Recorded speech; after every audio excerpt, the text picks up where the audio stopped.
Hello, Internet! Game of Thrones Season 5. Sons of the Harpy? Ooh, that was interesting, but did she just say that? What?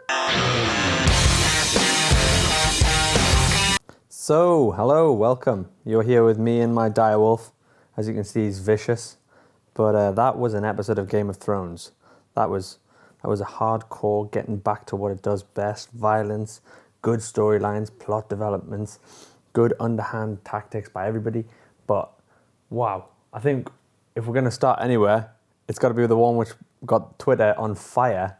Everybody getting so annoyed with Melisandre saying, "You know nothing, Jon Snow." It's like, I didn't realise how big it was. I was like, oh, I'm sure Ygritte said that. That's quite good. Went on Twitter. Everybody's going nuts.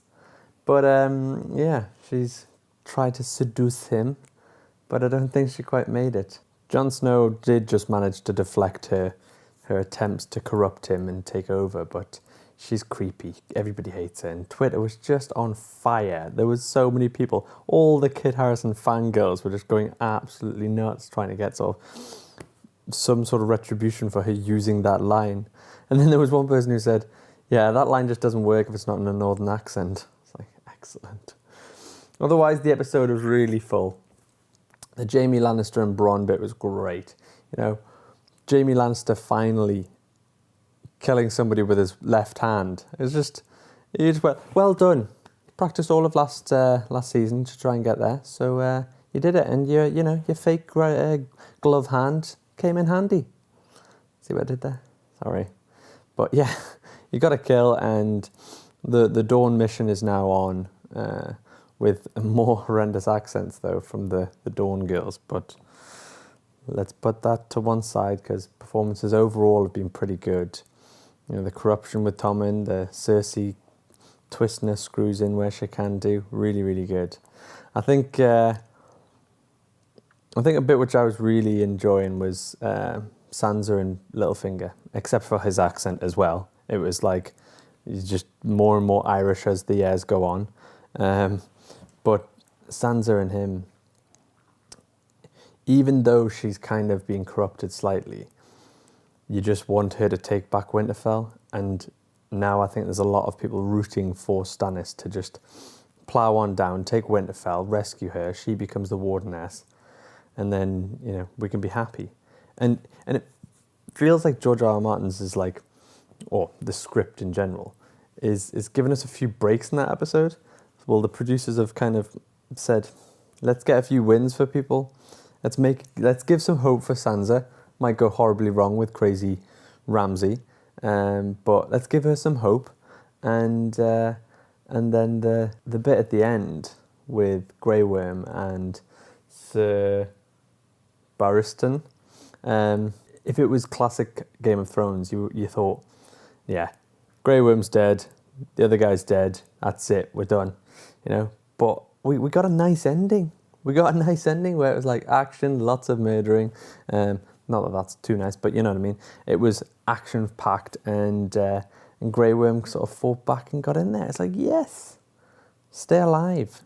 Having said that, the Sons of the Harpy with the golden masks at the end of the episode, sort of opposite the Faith Militant at the beginning episode, was great. It's really nice mirroring of plot developments. It kind of works that it's happening in two places at once, both sort of cult-like, both sort of mad and intent on doing all the murdering themselves, and but in two different places. And it's kind of showing that chaos is spreading across all of the lands, and yeah, I look forward to Tyrion and Jorah getting to Daenerys, because she's going to lose. In my mind, I don't know. She's going to lose Meereen, and it's kind of crumbling beneath her. But at least she could then head off with her army to sort of clash with either King's Landing Lannister families, or if by that point the Stannis Baratheon army has made its way south, that could work as well. I don't mind. I'm like, with that episode, I'm so happy to just like sit back and enjoy the journey now. There's too much good going on that that I'm no longer grumpy. I felt in previous episodes it was a bit laboured, but it was just biding its time. I think it was waiting and kind of sowing the seeds for the rest of the episodes, and now it's starting to reap that reward. I'm not going to talk too much because I'm absolutely shattered. I've just taken part in a 48-hour film race. You can check the link below for the details of that.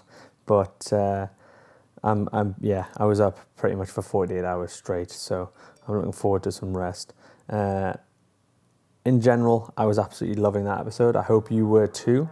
If you want to comment on it, hashtag Thoughts on Thrones, get in touch. But otherwise, from me and my direwolf, we'll see you next time.